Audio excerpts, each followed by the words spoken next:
انقلاب کسے کہتے ہیں؟ نظام کو بدل دینا.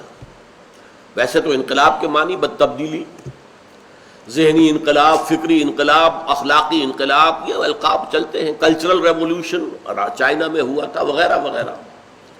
لیکن اصل میں لفظ انقلاب بطور اصطلاح جو استعمال ہوتا ہے وہ انسان کے اجتماعی نظام کی بنیادی کوئی تبدیلی. اس اجتماعی نظام کے 3 ایسپیکٹس ہیں: سیاسی نظام، معاشی نظام، معاشرتی نظام.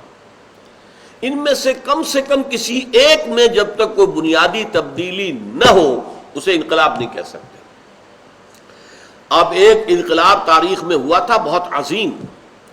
سلطنت روما نے بیک وقت عیسائیت اختیار کر لی.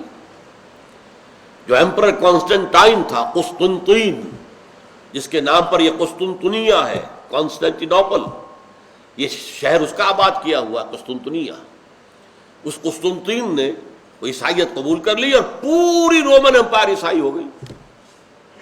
لیکن اسے کبھی بھی ریولوشن نہیں کہا گیا. اتنی بڑی تبدیلی، اتنی بڑی تبدیلی.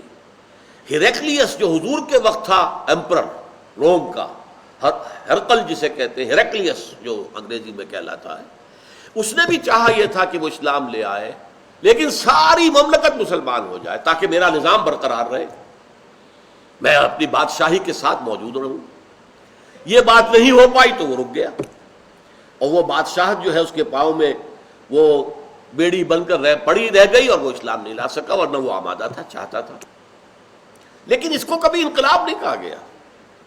لیکن فرینچ ریولوشن کو ریولوشن کہا گیا. کیوں؟ کہ سیاسی نظام بدل گیا، بادشاہت ختم ہو گئی، جمہوریت آ گئی. اسی طریقے سے بولشوک ریولوشن، یہ بھی ریولوشن ہے، اس لیے کہ معاشی نظام بدل گیا. مینز آف پروڈکشن جو ہے وہ انفرادی ملکیت میں نہیں رہیں گے بلکہ سب نیشنلائز ہو جائیں گے، پوری قوم کی ملکیت ہوگی.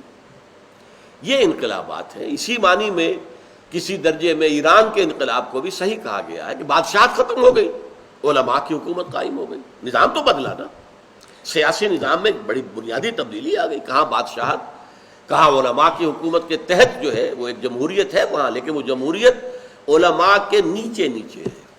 اصل سپریم اتھارٹی جو ہے وہ آیت اللہ خامنئی ہے، راہبر. وہ جب چاہیں کسی پارلیمنٹ کے حکم کو جو ہے ختم کر دیں، جب چاہیں صدر کو جو ہے وہ ڈسمس کر دیں، ان کے پاس تو اختیارات کھلی ہیں. بہرحال نظام بدلا.